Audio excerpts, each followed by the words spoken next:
In 1989, the land beneath the Imperial Palace in Tokyo was worth more than the entire state of California.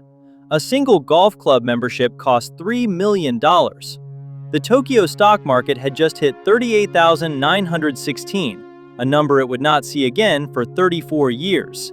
Japan was the most expensive country on earth, and nobody thought it would stop. 6 months later, everything collapsed, and it never came back. Not in a year, not in a decade, not in a generation. Japan entered what economists now call the lost decades, the longest stagnation in any modern developed country. By 1989, Japan had the second largest economy in the world.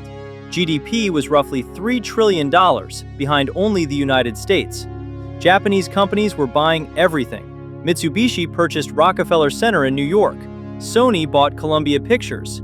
The total value of Japanese real estate was estimated at around $20 trillion, roughly 4 times the value of all real estate in the United States combined. The Nikkei had risen from 7,000 in 1980 to nearly 39,000 by December 1989, a 5.5 times increase in 9 years.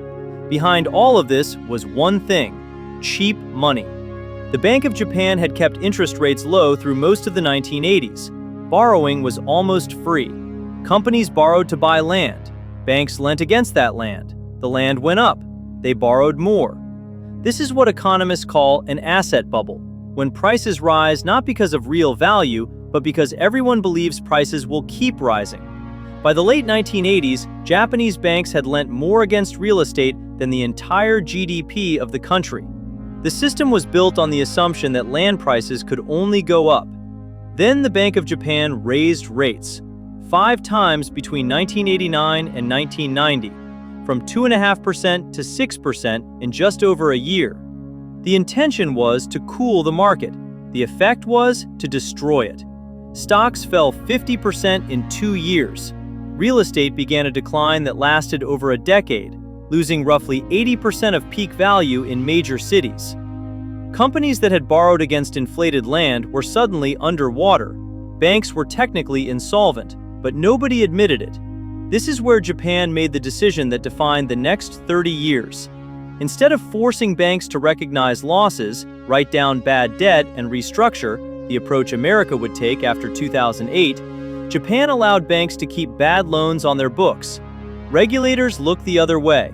Economists call these zombie banks, alive on paper but unable to lend to healthy businesses because their balance sheets were full of dead loans. For over a decade, zombie banks kept zombie companies alive. Healthy firms could not get credit. New businesses could not start. Growth flatlined. Then came the problem nobody predicted: demographics.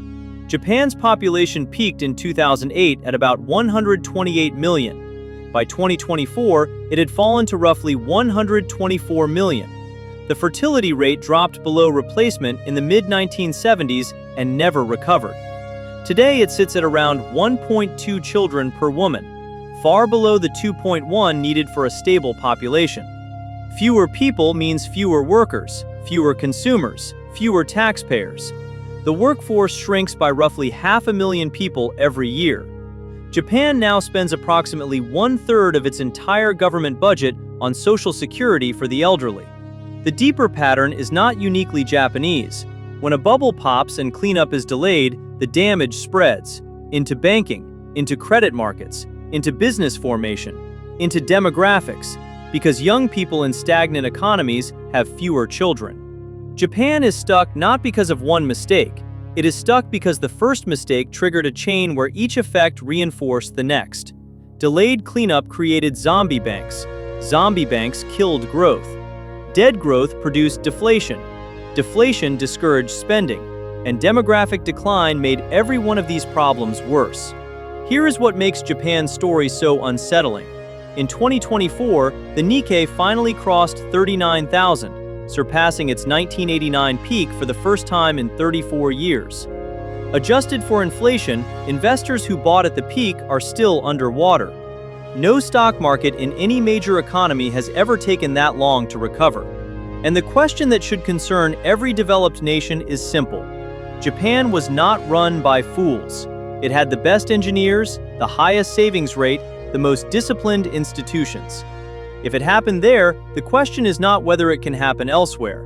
The question is, what makes you certain it won't? Every week, another country, another mechanism, another number that explains more than the headline ever did. Subscribe to World Money. The next one might be the country you thought you understood.